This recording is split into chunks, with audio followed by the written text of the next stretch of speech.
Hey fam, hope you're all doing fantastic. Assalamu alaikum. Let's begin this Tafseer. Very, very insightful on helping us understand context thereof. Alright, of the Quran. So, guess what? We are now dealing with Surah Al-Baqarah 165, 167. And before we get started, A'udhu billahi minash shaitanir rajim. Bismillahir rahmanir rahim. Alright. Yet, there are some people who take for worship others besides Allah, as equals with Allah. They love them as they should love Allah. But those who believe have greater love for Allah. When the transgressors see the punishment, they will realize that all power belongs to Allah and that Allah is severe in punishment. When those who were followed disavow those who followed them, and they see the punishment, and all ties between them are severed.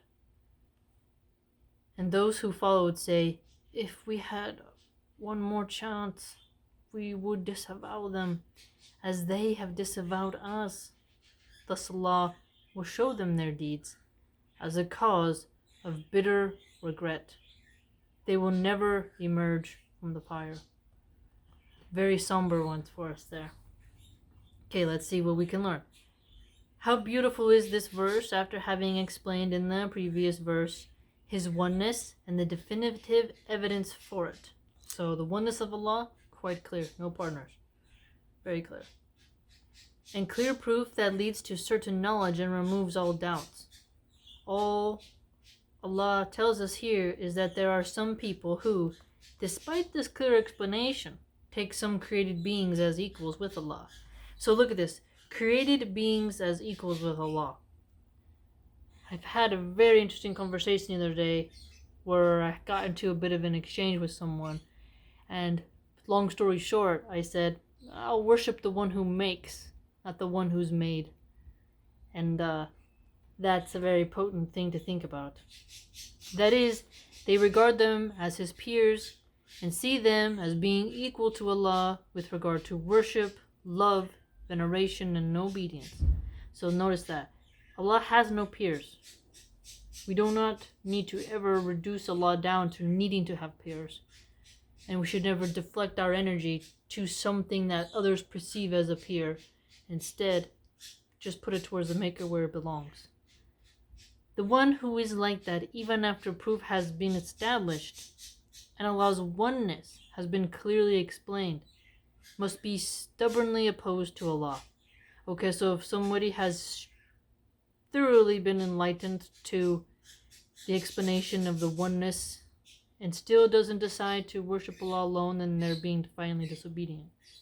Or he must have turned away from pondering his signs. Okay, so with that said, we should never turn away from pondering the signs of Allah and His creation. He does not have the slightest excuse for that. Rather, he is deserving of the punishment. These people who take others as equal to Allah do not say that they are equal to Him in terms of creating, granting provision, and controlling. Notice that.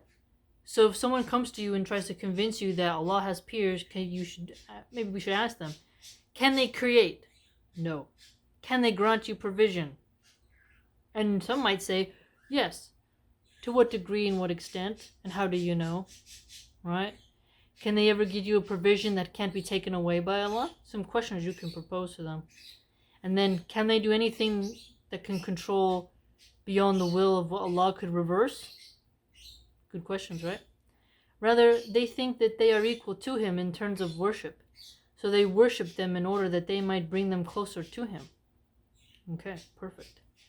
The word take indicates that Allah has no equal. Rather, the polytheists regard some created things as equal to Him. But this is no more than a notion in their minds and is devoid of any meaning, as Allah says. Okay, so notice that. No equals, right? No equals, and it's nothing that is a created being under the dominion of Allah could ever be associated as a peer. Very important for us to remember, right? And yet they ascribe partners to Allah. Say, name them. Or do you presume to tell Allah something that He does not know on earth? Or is it just a show of words? Arad 13:33. Just a show of words.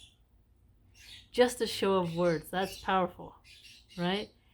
You presuming to tell Allah that you know something He doesn't know? Ascribing partners, reducing the power of dominion? No, all dominion is to Allah.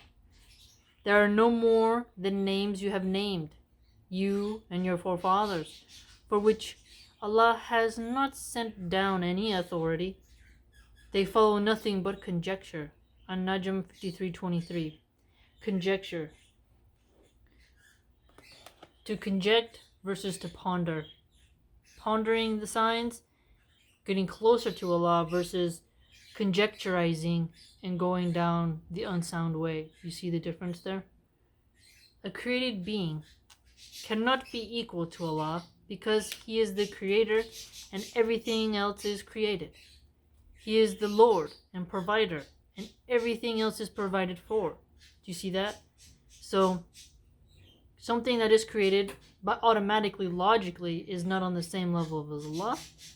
Allah is the creator, and thus anything that is under His dominion is a creation and cannot have any touch upon the creator. And Allah being the provider and the Lord, well, all sustenance has to come from Allah. He's most exalted, the most power, everything under His will. That's who you gotta go to. So no one can provide for you except for Allah. Allah is the one who is independent of means, and you are dependent. Notice that. I like that. I like how that's said. Even though it's been said many times, every time you hear it, it really gets home because Allah is independent, in need of nothing, doesn't sleep, doesn't eat, is not affected by slumber, nothing, right? Does not get fatigue, nothing goes unseen. But us, we are dependent upon so much. Think about it. Firewood, gas, electricity, internet.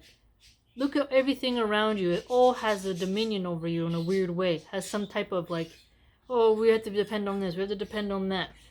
The people who are the most free, I'd argue, are the ones who are living out in the jungles and are really out there doing what they have to do. But even they're dependent upon the seasons and everything else, which is under the control of Allah, regardless of how we study the environment and adaptations and such of ecosystems. Still, it's a mercy that the Goldilocks zones of this planet are allowed to exist. He is perfect in all ways, and you are lacking in all ways. Oh, that's a good one. It hurts, but it's true. It hurts, but it's true. You see that? Instead of thinking yourself as a pharaoh, like, you know what? I'm above everyone else. I'm the most best this, I'm the most best that. Let me spend my time pointing the finger at everyone else instead of doing what I gotta do. Instead, it's like, the only one who is perfect is Allah, and you yourself need to go about doing your best because we're lacking. All of us are lacking in something. You may be good in something and then completely ignoring another area that you gotta work on. All of us should be focusing on that, leveling up. Allah is the one who brings benefit and causes harm. And created beings have no power to bring benefit or cause harm, or they have no power at all. So this one is interesting because created beings having no power to bring benefit. That would be towards the people who are into the dark arts. You can tell them that. It has the power of illusion to trick you. But in the end, can those smoke and mirror bimbos give you anything that the Creator cannot immediately take away and withhold? Think about it. Thus it is known for certain that those who take anything other than Allah as gods, whom they regard as equal to Him, whether that is an angel, a prophet, a righteous man, or an idol, or anything else, is misguided, and that Allah is the only one. So notice this. Don't take an angel as an equal. That one is lost a lot on a lot of people. You gotta watch out for that. Prophets, they were regular humans who were chosen as messengers, but they ate, went to the restroom, slept, They were righteous human beings. And obviously idols, of course, we should know, it's just a stupid idol. However, an idol has a lot of meanings as well. Instead of just a physical object, we can turn something into an idol, right? Yes, it's definitely misguided. And that Allah is the only one who is deserving of all love. All love. The only one who's deserving. And complete humility. Hence Allah praises the believers by saying, "But those who believe have greater love for Allah. That is, they are sincere to Him and alone in their love, whereas these people set up others whom they regard as equal to Him." So notice that. Sincere to loving Allah's oneness and really having that authentic sincerity towards your Maker, right? Don't set up anyone else as an equal person alongside Allah. Don't do it. The believers love the only one who is deserving of love. So if you are a real Muslim, you need to realize and recognize Allah is the only one in the absolute sense that you need to put your love towards. Love of whom is the essence of a person's well-being. Notice that. Love of whom is the essence of a person's well-being. The essence of a person's well-being. Happiness and salvation, whereas the polytheists love those who are not deserving of any love at all.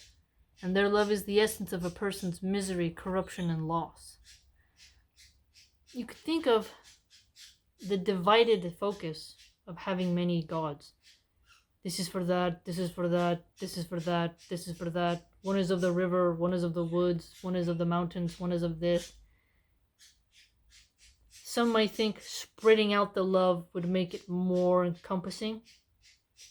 Whereas if you have Islamic monotheism, it's more above and then the dominion comes down. It's more high, more upon us, more encompassing, just all around. So that is very brilliant. Think about it. Instead of division of attention, depending on the subject, all in one package up there. Very potent.